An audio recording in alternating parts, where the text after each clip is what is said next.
Through the narrow lens of a submarine periscope, a Japanese naval officer was witnessing something that would fundamentally challenge everything Tokyo believed about American industrial capabilities. Takeshi Matsumura held the rank of lieutenant commander, and on that particular day aboard the Firm 36, he methodically documented what appeared before him in the anchorage. The scene defied logic, at least the logic that had governed Japanese naval planning since before the war began. What spread across the lagoon wasn't merely a collection of warships at anchor. Instead, Matsumura observed what could only be described as a complete industrial complex that somehow floated on the Pacific waters. In the small notebook he kept tucked against his chest, he sketched furiously, knowing these observations would send shockwaves through the command structure back home. His count revealed 6 enormous floating structures, each one dwarfing any dry dock facility that existed anywhere in the Japanese home islands. One of these massive constructions held the battleship Alabama, and the vessel sat completely elevated above the waterline, its hull exposed to the air, while hundreds of workers and their equipment moved across its surface like ants on a carcass.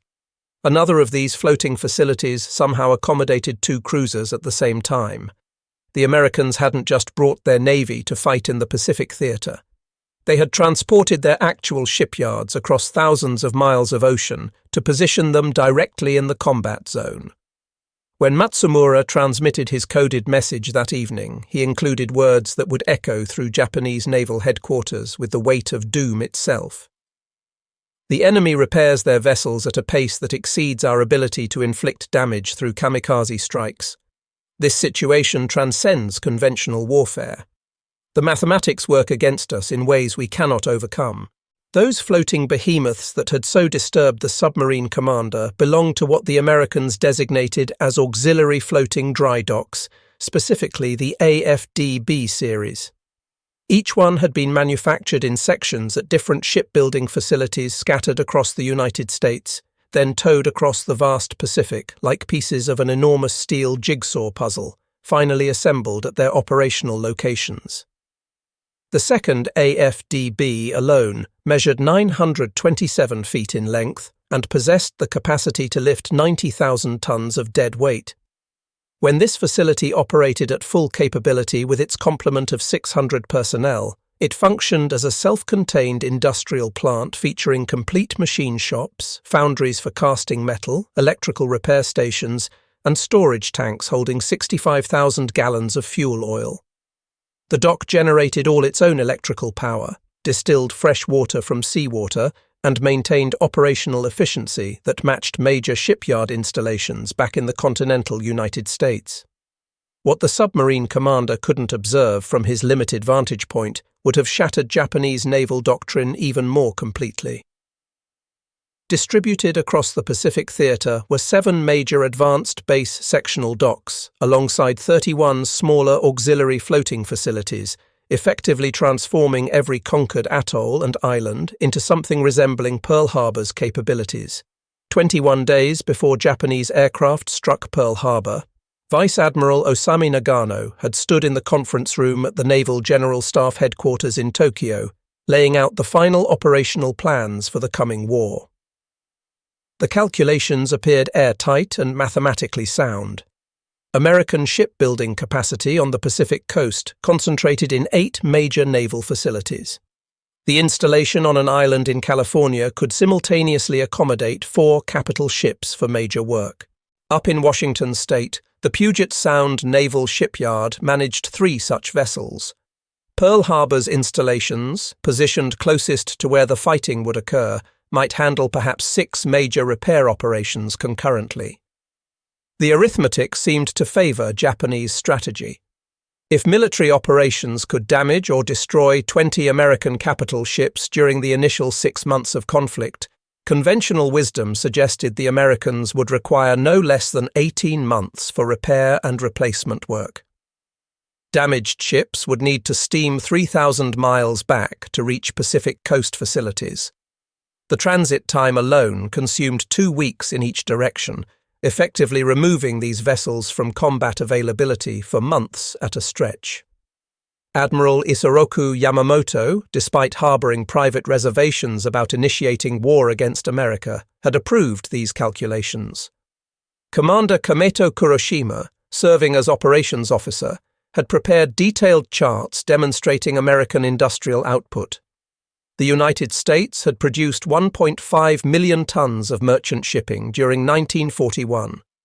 Japan's production for that same year reached 400,000 tons.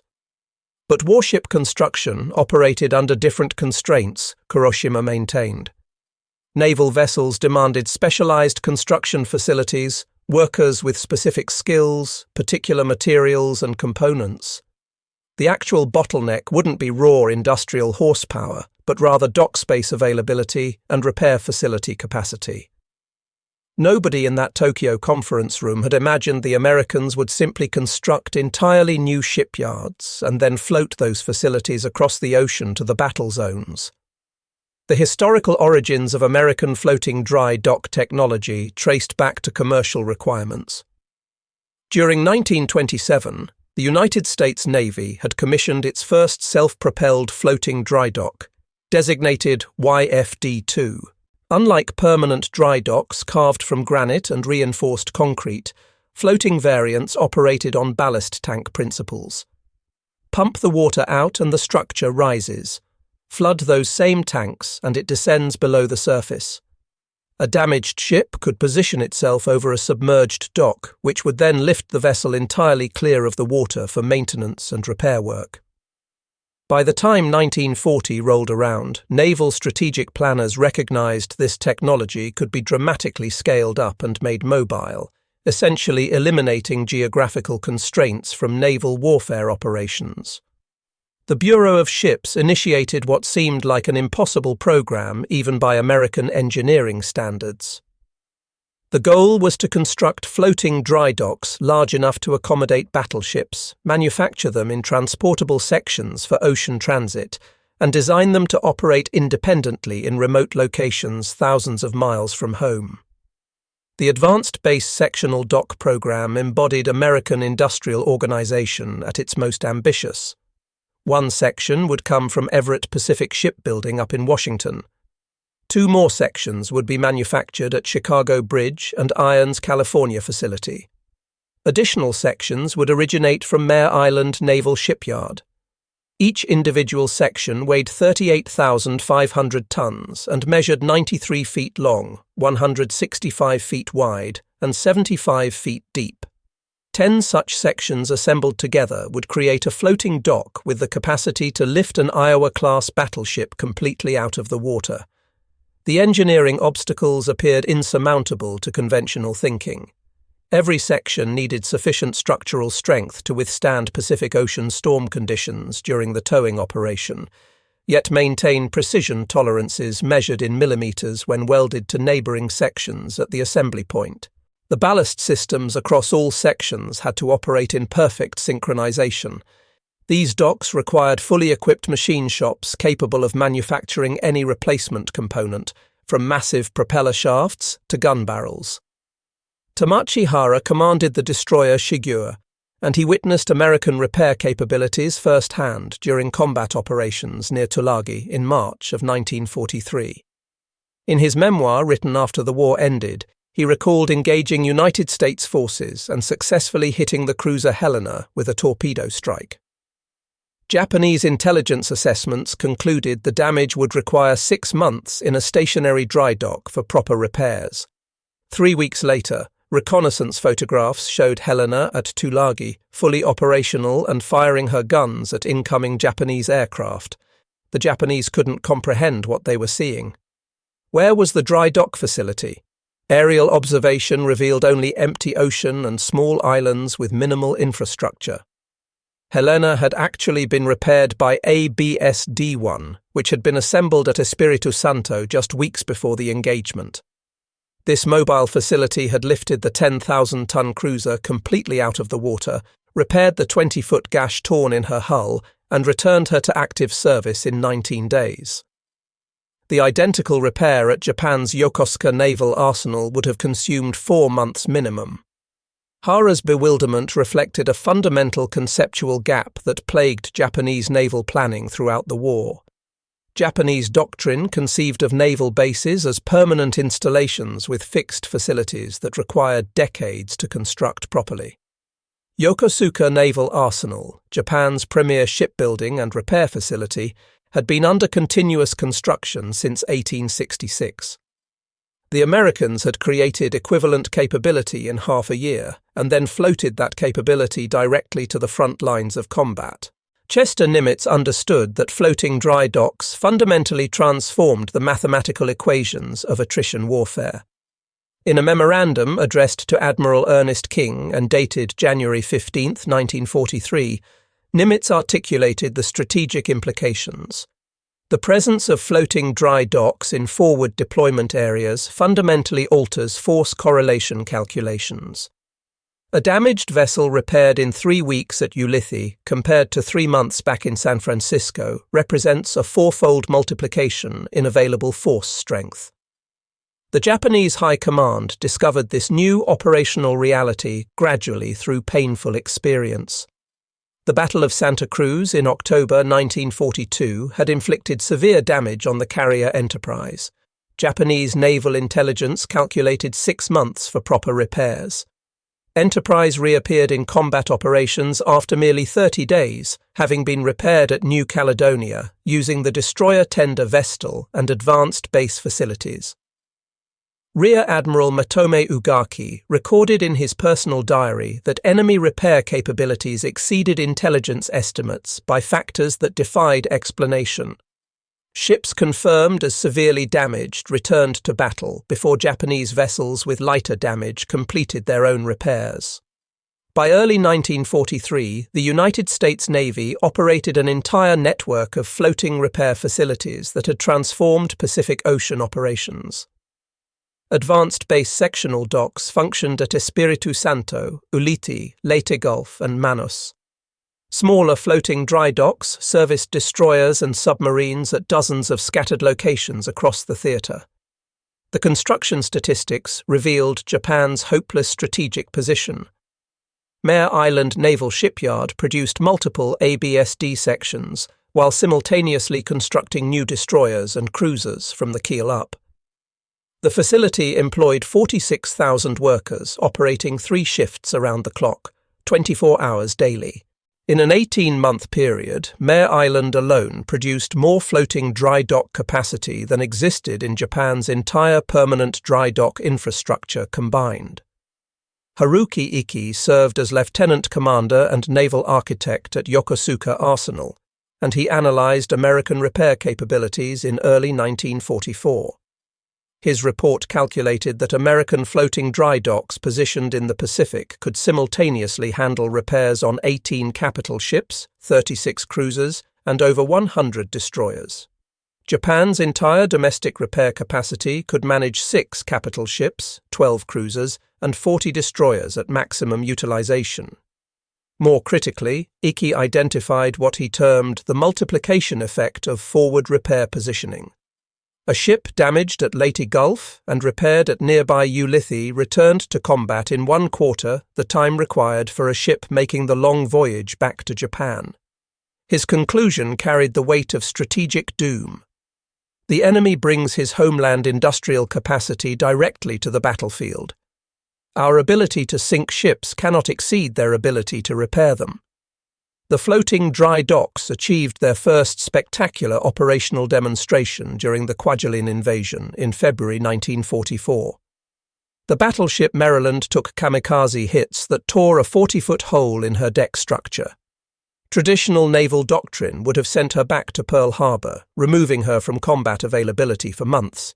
Instead, Maryland sailed 240 miles to Majuro Atoll, where AFDB-2 waited at anchor.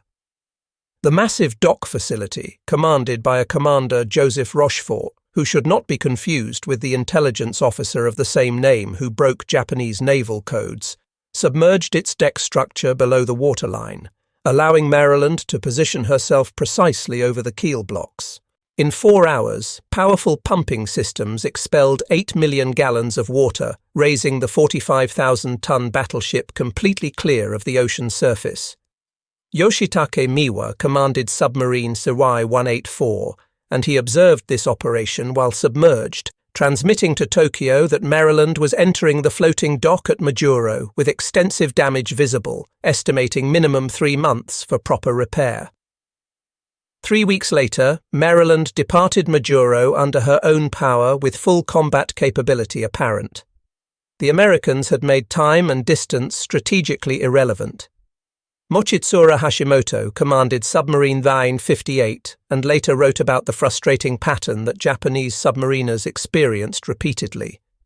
They would successfully attack an American carrier or battleship, calculate the months that massive damage would require for repair, only to encounter that same ship weeks later operating at full combat capability. Fighting such an enemy felt like battling mythical creatures that could heal their wounds instantaneously. AFDB-7 operated at Leyte Gulf and demonstrated complete overhaul capability when the carrier Franklin arrived after devastating kamikaze damage in March 1945. Franklin had absorbed the most severe damage of any United States carrier to survive the entire war. 807 sailors had perished in the attack. Standard naval procedure would have classified Franklin as a constructive total loss. But the AFDB-7 crew of 1,000 included specialists in every aspect of ship construction and repair. They operated shift schedules that never stopped, working continuously around the clock. Master Chief Petty Officer William Delaney later provided testimony that they essentially rebuilt that ship from the inside out. In a stationary yard with full facilities back home, such work represented a 6-month job at minimum. They completed it in 11 weeks while positioned in an active combat zone. Sadao Kusaka flew reconnaissance missions over American bases as a lieutenant commander, and his April 1944 report revealed the strategic shock Japanese commanders experienced. He had observed Ulithi anchorage in detail and counted 6 large floating structures previously identified in intelligence reports as possible cargo vessels. Upon closer examination during low-level reconnaissance, these were mobile dry docks. One contained the battleship Iowa with its hull completely exposed for repair work. American maintenance capacity wasn't fixed to home installations, but rather mobile and deployable. They transported their bases wherever combat operations required them. Admiral Soemu Toyoda assumed command of the combined fleet after Yamamoto's death, and he received these reconnaissance reports with mounting desperation. At a staff meeting in May 1944, he presented the mathematics of inevitable defeat. If Americans repair ships 3 times faster than Japanese facilities can manage, Japan must sink 9 ships for every one lost. This represents an impossible operational requirement. The nation was losing to American floating steel and industrial organization rather than superior tactics or warrior spirit. Each dock section included complete living quarters for its assigned crew, featuring bunks, galley facilities, and medical treatment spaces. Robert Leckie served as Seaman First Class assigned to AFDB-3 at Manus, and he described the surreal daily life experience. Here they existed thousands of miles from home, living on this massive steel structure floating in a tropical lagoon. They enjoyed movie nights projected on the dock walls, played baseball games on the dock floor when no ship occupied the repair bay. They weren't merely repairing damaged ships. They were a floating piece of America itself transplanted to the war zone. The food served aboard floating dry docks became legendary among personnel fortunate enough to rotate through them. While combat ships subsisted on Spam and powdered eggs, the dry docks maintained frozen food lockers and full bakery facilities. AFDB-2 served 2,000 complete turkey dinners for Thanksgiving in 1944 to crews of damaged ships undergoing repair. Takeo Kurita held the rank of Vice Admiral and experienced the strategic impact during the Battle of Leyte Gulf in October 1944. His battle plan assumed damaged American ships would withdraw for lengthy repairs, progressively weakening the invasion force. Instead, damaged vessels sailed short distances to nearby mobile repair facilities and returned to combat within days rather than months. Kurita later wrote about the psychological impact of damaging an American cruiser and assuming it eliminated from operations for weeks, only to face that same ship 3 days later. The Japanese weren't fighting just the American fleet, but their entire industrial system, which they had somehow rendered portable and deployable. The most remarkable repair feat occurred with Yorktown between Coral Sea and Midway. Yorktown arrived at Pearl Harbor severely damaged on May 27, 1942. Admiral Nimitz gave repair crews 72 hours to make her combat capable. The ship entered Dry Dock No. 1 on May 28, and 1,400 workers from Pearl Harbor Naval Shipyard labored continuously around the clock. Yorktown sailed on May 30th with her flight deck patched and boilers operational. Japanese intelligence remained convinced Yorktown was still undergoing repairs. When Japanese pilots reported attacking a third carrier at Midway, Admiral Nagumo's staff couldn't reconcile the report with their intelligence assessments.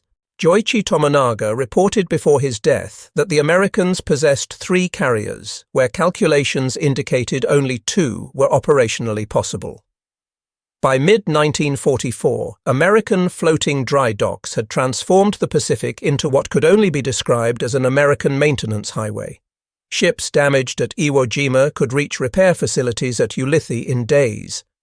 Vessels hit near the Philippines steamed to Leyte Gulf or Manus. The enemy had effectively eliminated distance as a strategic factor.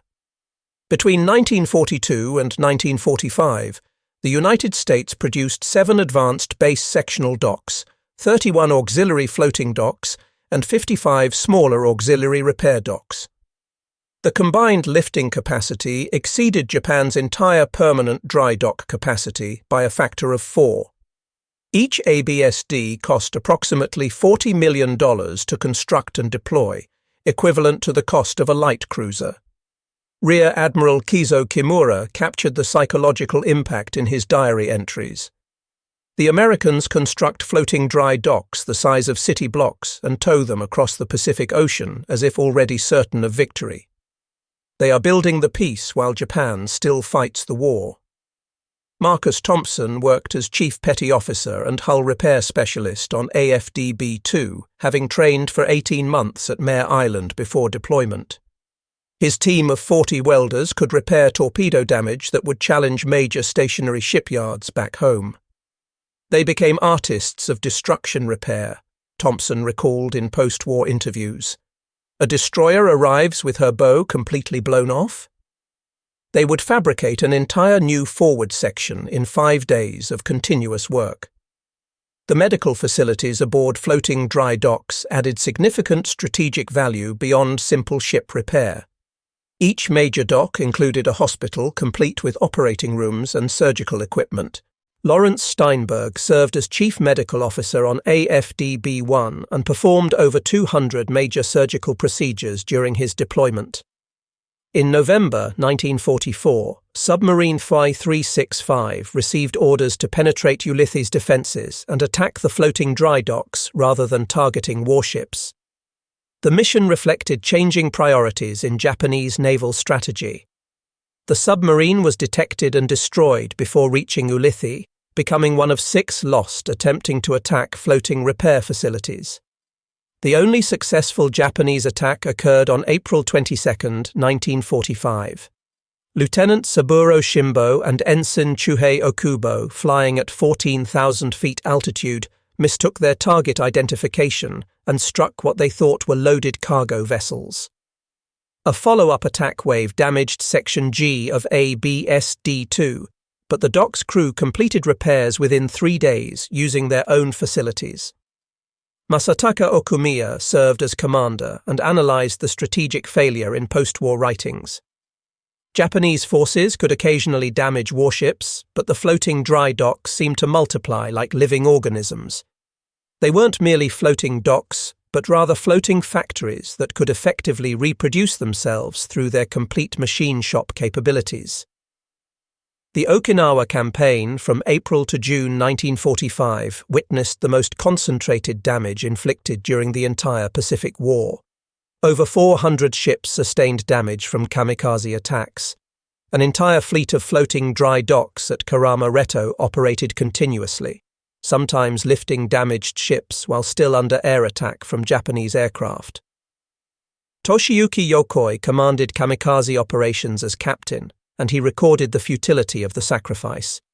Japanese pilots gave their lives to damage American ships, only for reconnaissance to reveal those same vessels returning within days. The floating dry docks at Karama Retto repaired ships faster than Japan could organize new attack waves. Of 404 ships damaged at Okinawa, 387 were repaired sufficiently to continue operations without returning to permanent stateside bases. The destroyer Lafay absorbed hits from 6 kamikazes on April 16th and was operational again by May 1st. Minoru Genda reviewed captured American planning documents after the war concluded as captain, and the scope of American intentions staggered him. They had planned to bring 12 major floating dry docks and 40 smaller ones directly to Japanese home waters for the invasion that never occurred. Even if Japanese forces damaged half the invasion fleet daily, the Americans could repair ships faster than Japanese forces could reload their weapons. Working with battle-damaged ships meant handling unexploded ordnance and toxic smoke from fires. On AFDB-3, 7 workers died when a bulkhead collapsed during repairs on the cruiser Pittsburgh. Yet morale remained consistently high among dock crews. The motto of AFDB-2, painted in letters 10 feet high on the structure's side, declared simply that they kept the fleet fighting. Soemu Toyoda's post-war interrogation by American intelligence officers identified 3 decisive factors in Japan's ultimate defeat. American submarine warfare topped the list, followed by fast carrier task forces, and finally the floating dry docks. On that third factor, Toyoda stated that American floating dry docks killed the Japanese Navy as surely as bombs and torpedoes. The Americans made time and distance strategically irrelevant and brought their homeland's industrial power directly to Japanese home waters. Between 1943 and 1945, American floating dry docks performed 1,847 major ship repairs and 8,234 minor repairs. They returned 95% of damaged vessels to active service within 30 days. The intelligence officer Joseph Rochefort, whose code-breaking efforts helped win Midway, offered strategic insight into the floating dock program. The Japanese thought they were fighting ships and men. They were actually fighting America's entire industrial system, which had been rendered portable. Every floating dry dock represented Detroit and Pittsburgh, made manifest in steel that could float across oceans. The organizational vision came from officers like Rear Admiral Ben Moriel, who understood that American industrial superiority meant nothing strategically unless projected to the point of conflict. His vision transformed industrial power from a homeland advantage into a deployed weapons system available at the combat front. Mare Island Naval Shipyard employed 6,000 women by 1943. Marjorie Mueller worked as one of the first female welders and contributed to ABSD-2's Section F construction. Every perfect weld meant American sailors would survive, she later explained. The Chicago Bridge and Iron Company employed 4,000 African-American workers at its California facility, where they constructed 3 ABSD sections, achieving production rates that exceeded some integrated yards. Arleigh Burke frequently cited floating dry docks as prime examples of American innovation in his post-war writings as admiral. The Japanese brought superior training and tactical excellence to the Pacific War. Americans brought floating dry docks. The Japanese made the ocean a battlefield. Americans made it a factory floor.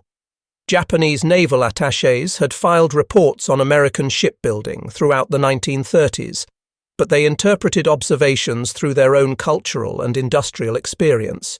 Yoshiro Fujimura visited Chicago Bridge and Iron as commander and observed sectional construction techniques. His report noted that Americans built industrial plants like toys, in sections to be assembled later. He found it interesting but ultimately irrelevant to naval construction applications. As the war concluded, American floating dry docks were still rolling off production lines. A FDB 8 through 14 were under construction for the invasion operations that never materialized. The story of American floating dry docks represents fundamentally different conceptions of power projection. Japan conceived power in traditional terms, centered on warrior skill and tactical excellence. America conceived power in industrial terms, focused on production capacity and repair capability. The Pacific War tested these competing visions under the most extreme circumstances imaginable. Once American floating dry docks deployed across the Pacific theater, each one represented the entire American industrial system rendered mobile. They embodied Detroit's assembly lines and Pittsburgh's steel mills transported directly to the battle zone. Against such concentrated industrial might made portable, no amount of traditional military excellence could ultimately prevail. Admiral Toyoda's final assessment captures their ultimate strategic significance. Japan was defeated the moment American floating dry docks arrived in the Pacific. Japanese forces could sink American ships, but the Americans could raise them again. This capability meant the United States could absorb any losses and continue fighting indefinitely. The Pacific Ocean itself had transformed into an American lake, not because the United States controlled every square mile of water, but because American forces could maintain operational control anywhere, anytime. The Japanese finally realized they weren't fighting ships and planes and men, but rather an entire industrial system that had learned to float across oceans and position itself wherever combat operations required it most.